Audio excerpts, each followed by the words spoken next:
ایک مرتبہ کا واقعہ ہے کہ غوث پاک کے یہاں 40 سال تک شیخ محمد نام کے ایک شخص تھے، کوئی پڑھے لکھے نہیں تھے۔ شیخ محمد نام کے ایک شخص تھے، پڑھے لکھے نہیں تھے، خانقاہ میں لوگ بہت کثرت سے آتے تھے۔ تو ایک صاحب تھے جو جوتے سنبھالتے تھے، اور یہ شیخ محمد نام کے صاحب لوٹے میں پانی بھر کر لوگوں کو لوٹے سے وضو کراتے تھے۔ 40 سال تک یہ خدمت انجام دی، لوگوں کو لوٹے سے وضو کرانا۔ غوث پاک کے آتے تھے لوگ، کھا پی کر کے جاتے تھے۔ اب یہ لوگ سب بیٹھتے تھے باہر، ان کی ڈیوٹی تھی لوٹے سے وضو کرانا، اس لیے ان کو لوٹے والے شیخ کہتے تھے، لوٹے والے بابا۔ اب ہوا یہ، انہوں نے ایک دن چپل والے بابا سے کہا کہ ہم 40 سال سے آپ چپل سنبھال رہے، میں لوٹے سنبھال رہا ہوں، یہ بتائیں کہ یہاں آنے سے لوگوں کو ملتا کیا ہے؟ یہاں آنے سے لوگوں کو ملتا کیا ہے؟ یہاں کے لوگ کرتے کیا ہیں؟ تو کہا کہ بھئی لوگ آتے ہیں، کھاتے پیتے ہیں غوث پاک کا لنگر اور چلے جاتے ہیں، اور کیا بات ہے یہاں؟ اب جس کا جتنا ظرف ہو وہ اتنی بات کرتا ہے، جس کی جتنی نگاہ وہ اتنی بات کرتا ہے۔ وہ چپل سنبھالتے تھے، یہ لوٹے سنبھالتے تھے، پانی سے وضو کراتے تھے۔ ایک دن ان کا مائنڈ بنا، ذہن بنا، یار 40 سال سے یہیں پڑے ہوئے ہیں، تھوڑا چلتے ہیں، ذرا ہم بھی سیر و تفریح کرتے ہیں، گھوم پھر کرتے ہیں، ذرا ہم بھی ذرا زندگی کے مزے لیتے ہیں۔ 2 لوگ آئے، انہوں نے اطلاع دیے بغیر دونوں کو کہا کہ ہم آپ کے ساتھ چلنے کے لیے تیار ہیں۔ ان کو پتہ نہیں تھا یہ غوث پاک کے نوکر ہیں، اور غوث پاک کی چوکھٹ پہ لوگوں کو وضو کراتے ہیں، ان کو خبر نہیں تھی۔ وہ دونوں ولی تھے، اور کون سے ولی؟ اقطاب تھے، اقطاب قطب تھے وہ۔ اور قطب وہ ہوتا ہے جس کو اللہ تعالیٰ اس کے شہر کا نظام سنبھالنے کی ڈیوٹی عطا کرتا ہے۔ یہ اقطاب کی قسم، اولیاء اللہ کی کئی قسمیں، ایک قسم اس میں سے قطب ہے۔ یہ دونوں قطب تھے، انہوں نے لوٹے والے شاہ کو ساتھ لیا اور ساتھ لے کر کے چلے۔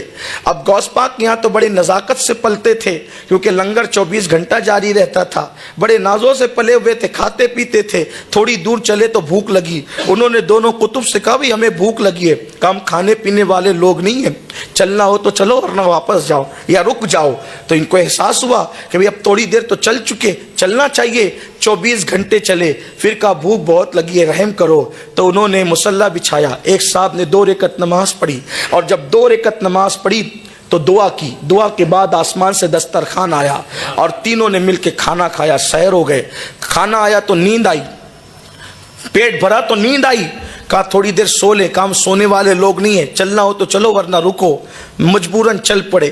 پھر 24 گھنٹے چلتے چلتے گزرے، کہا بھوک اب برداشت نہیں ہوتی۔ دوسرے صاحب نے مصلی بچھایا، 2 رکعت نماز پڑھی، دعا کی، دسترخوان آسمان سے زمین پہ آیا، تینوں نے کھایا، پھر چل پڑے۔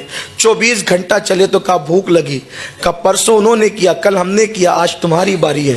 کہا بھائی میں تو کوئی پڑھا لکھا آدمی نہیں، کوئی بہت عبادت گزار انسان نہیں، مجھے تو کچھ آتا نہیں، دعا کرنا بھی صحیح سے نہیں آتی، میں کیا دعا کروں گا؟ کہا یا دعا کرو یا مرو، بھوکے رہنا ہے تو بھوکے رہو، یا تو اگر کھانا ہے تو دعا کرنی پڑے گی، مرتا کیا نہ کرتا۔ انہوں نے بھی مصلی بچھایا، 2 رکعت نماز پڑھی شیخ محمد لوٹے والے شاہ نے، اور اس کے بعد جب دعا کی تو ان دونوں کی دعا پر ایک ایک دسترخوان آیا تھا، لیکن انہوں نے دعا کی تو 2 دسترخوان آئے۔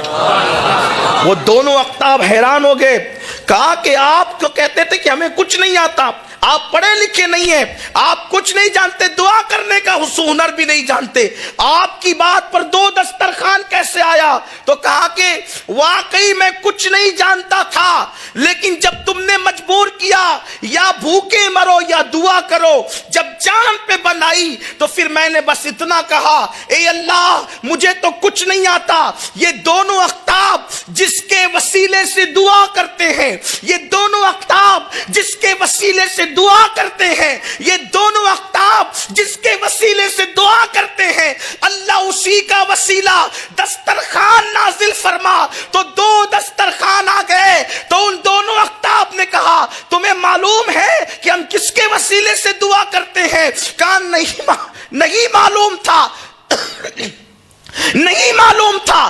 تبھی تو کہا کہ یہ جس کے وسیلے سے دعا کرتے ہیں اسی کے صدقے میں خوان نازل فرما۔ تو دونوں اقطاب نے کہا آج سن لو کس کے وسیلے سے دعا کرتے ہیں۔ ہم جب بھی دعا کرتے ہیں تو یوں کہتے ہیں اللہ عبد القادر جیلانی کی چوکھٹ پر وہ بندہ جو لوگوں کو لوٹے سے وضو کراتا ہے اسی کے صدقے میں ہماری دعا کو قبول کر لے تو ہماری ہر دعا قبول ہوتی ہے۔